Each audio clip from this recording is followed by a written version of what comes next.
Hi friends, Sanjana captain అయింది ఇంతకుముందు వీడియోలో పెట్టుకున్నాం కదా. మనం ఆ గేమ్ గురించి కూడా పెట్టుకున్నాం మనం. అయితే బిగ్ బాస్ సంజనాని కన్ఫెక్షన్ రూమ్ పిలిచి నీ ధైర్యానికి మెచ్చి నిన్ను కూడా కెప్టెన్ కంటెంటర్గా చేస్తున్నారని చెప్పారు. లైవ్లో అదే కొనసాగుతుంది.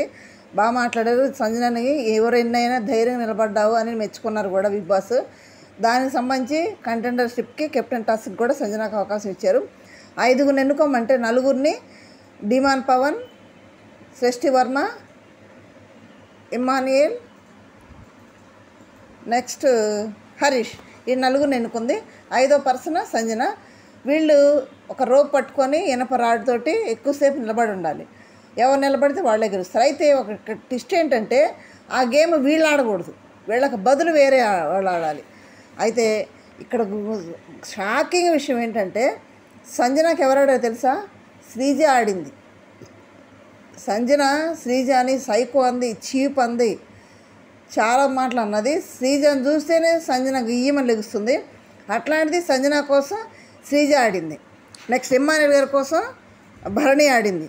సృష్టి వర్మ కోసం రాము రాథోడ్ ఆడాడు. డిమాన్ పవన్ కోసం ప్రియా శెట్టి ఆడింది. హరీష్ కోసం పవన్ కళ్యాణ్ ఆడారు. అయితే గెలిచింది ఎవరో తెలుసా? దమ్ము శ్రీజ గెలిచింది. దమ్ము శ్రీజ గెలిచిందంటే కెప్టెన్ ఎవరయ్యారు? సంజన అయింది. సంజనాని గుడ్డు తిన్నందుకు 2 రోజులు ఇంట్లోకి రానియకుండా వాడు పనిష్మెంట్ లాగా ఇచ్చేసారు, బయట పెట్టేశారు, ఇంట్లోకి రావద్దని. అట్లాంటి పర్సన్ ఇప్పుడు ఎక్కడ కూర్చుంది? వెళ్ళి కెప్టెన్ స్పెషల్ రూము కెప్టెన్ అక్కడ కూర్చుంది, వెళ్ళి గద్దె మీద కూర్చుంది సంజన కదా. ఇప్పుడైతే సంజన అంటే బీబీ9 అంటే సంజన. బిగ్ బాస్ మొత్తం సంజన గారి చుట్టే తిరుగుతుంది. కంగ్రాట్స్ చెబుదాం సంజన గారికి. ఓకే, మళ్ళీ దమ్ము శ్రీజ కూడా హ్యాట్సాప్ చెబుదాం. ఓకే ఫ్రెండ్స్, మీరేమంటారు? కామెంట్ చేయండి.